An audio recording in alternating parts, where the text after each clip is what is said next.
नमस्कार।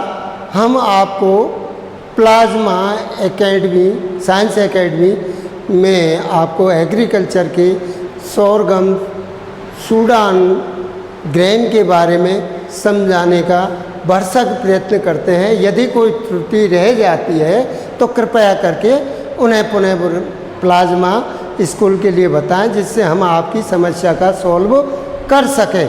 धन्यवाद।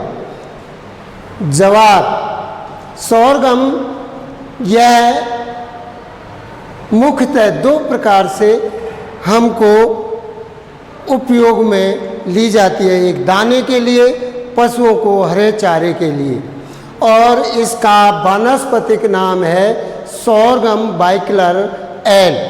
इसका वानस्पतिक कुल है जो पोएसी है, ग्रैमनी कुल की है, और ये मोटे दाने वाली है।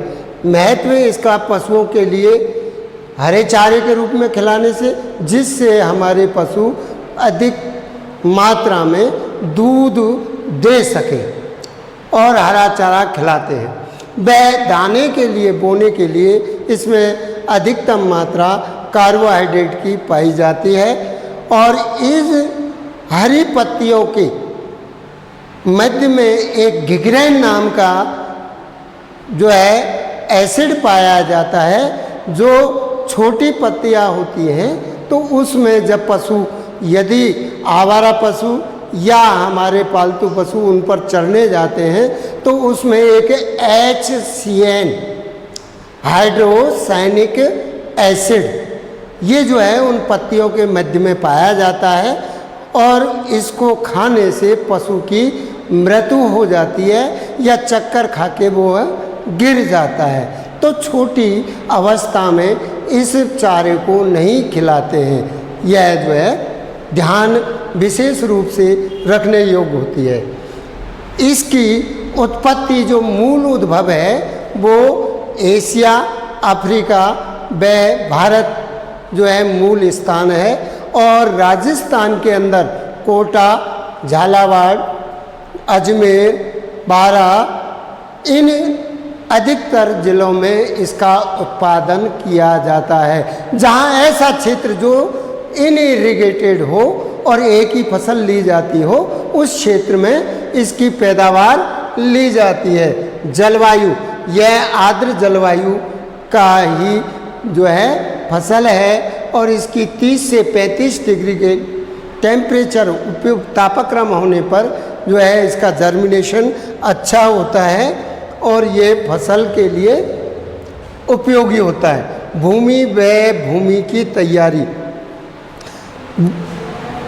चारे की फसल के साथ साथ यदि दाने की फसल हम लेते हैं तो सैंडी सॉइल, बलुई दोमट मिट्टी, भारी दोमट मिट्टी, काली दोमट मिट्टी की जो है इनमें, और जिसका pH मान 7.5 से 8.5 हो, वह भूमि उपयुक्त होती है।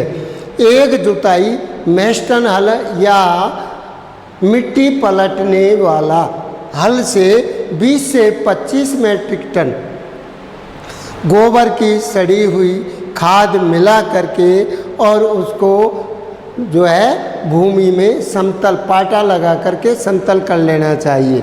जब बरसात होती है तो 2 या 3 जुताई हैरो अथवा कल्टीवेटर से जुताई करके पाटा लगा करके बुवाई कर देनी चाहिए।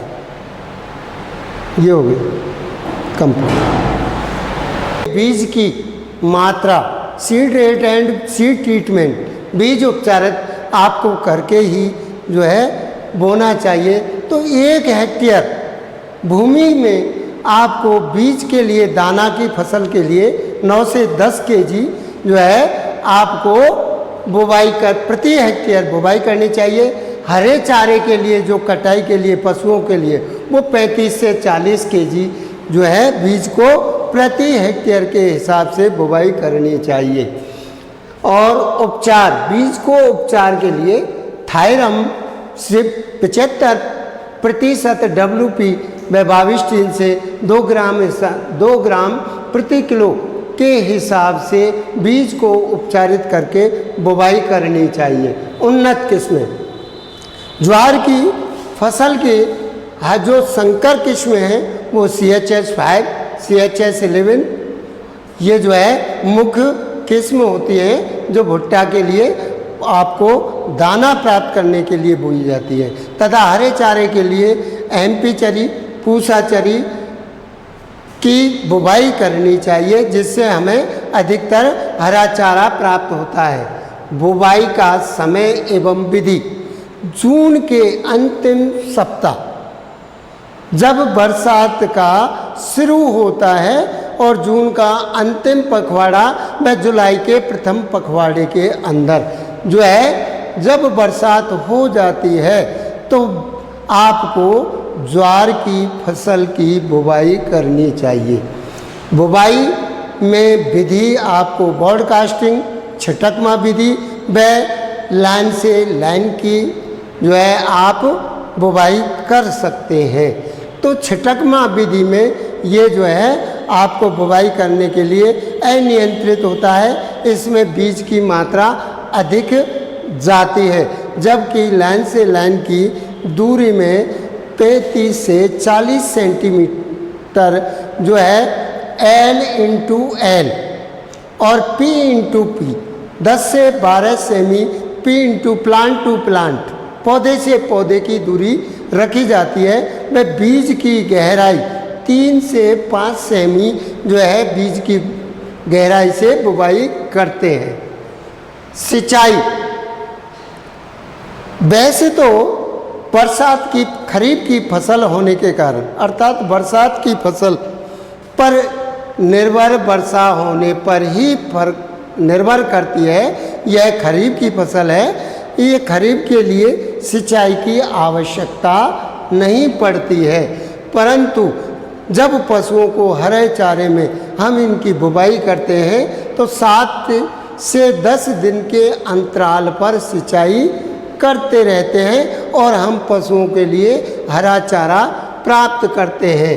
पादप संरक्षण, प्लांट प्रोटेक्शन: पौधे के संरक्षण में कीट, दीमक, फुदका, ग्रास हॉपर ये जो है कीट अधिकतर लगते हैं। इनकी रोकथाम के लिए MP डस्ट 2% मिथाइल पैराथियान जो है इसका भुरकाव 5 से 6 किलो प्रति बीघा अर्थात 20 से 25 किलो प्रति हेक्टेयर के हिसाब से ब्रॉडकास्टिंग करके या डस्टर मशीन के द्वारा इसका भुरकाव करना चाहिए, जिससे ये है या फोरेट 10 CG अर्थात फोरेट का आप 15 से 20 किलो प्रति हेक्टेयर के हिसाब से इनका भुरकाव करना चाहिए।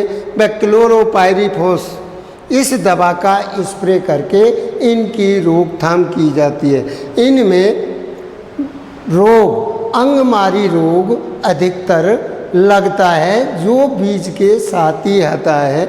इसका एग्रोसांजियन से उपचारित करना चाहिए, थायरम से उपचारित करना चाहिए, बाविस्टिन से उपचारित करना चाहिए, कैप्टान, एगलान इत्यादि, एप्रान इत्यादि दवाइयों का 2 ग्राम प्रति किलो के हिसाब से उपचारित करके फसल की बुवाई करनी चाहिए। आपका 8वां बिंदु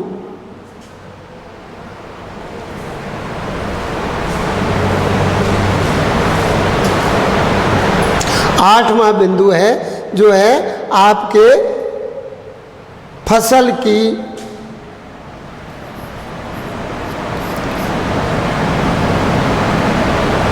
खाद एवं उर्वरक।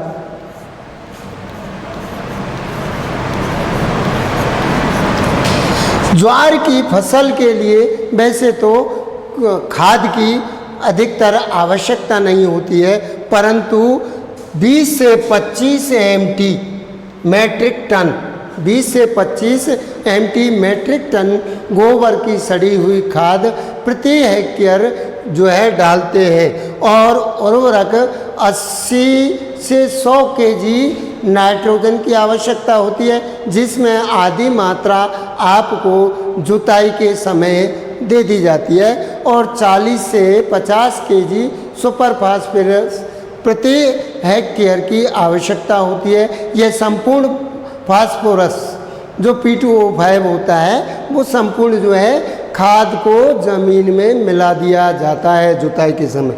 लेकिन आधी जो मात्रा नाइट्रोजन की हम रखते हैं उस आधी मात्रा को जब बरसात होती है तो उस वक्त हम जो है उसके लिए टॉप ड्रेसिंग खड़ी फसल में नाइट्रोजन की जो यूरिया आता है उसमें उसका भुरकाव करके छिड़काव कर देते हैं। नमा पॉइंट है आपको जो है कटाई एवं मंडाई।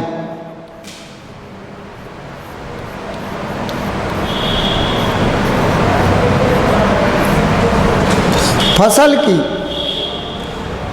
कटाई पशुओं के लिए चारा के लिए जब 40 से 45 दिन की हो जाती है तो हरे चारे के रूप में हम इस MP चरी या पूसा चरी को जो बोते हैं उसको हम काटना शुरू कर देते हैं और पशुओं को चारे के लिए उपयोग में लेते हैं। लेकिन दाने के लिए जब हम फसल बोते हैं तो यह जब दाना कठोर हो जाता है और पत्तियां पीली पड़ने लग जाती है तो ये समझ लेना चाहिए कि हमारी फसल पूर्णतः पक चुकी है। इसके लिए कटाई करना आवश्यक है। तो हम कटाई कर लेते हैं और भुट्टों को काट करके एकत्र कर लेते हैं एवं उसकी थ्रेसिंग मड़ाई थ्रेसिंग के द्वारा उसको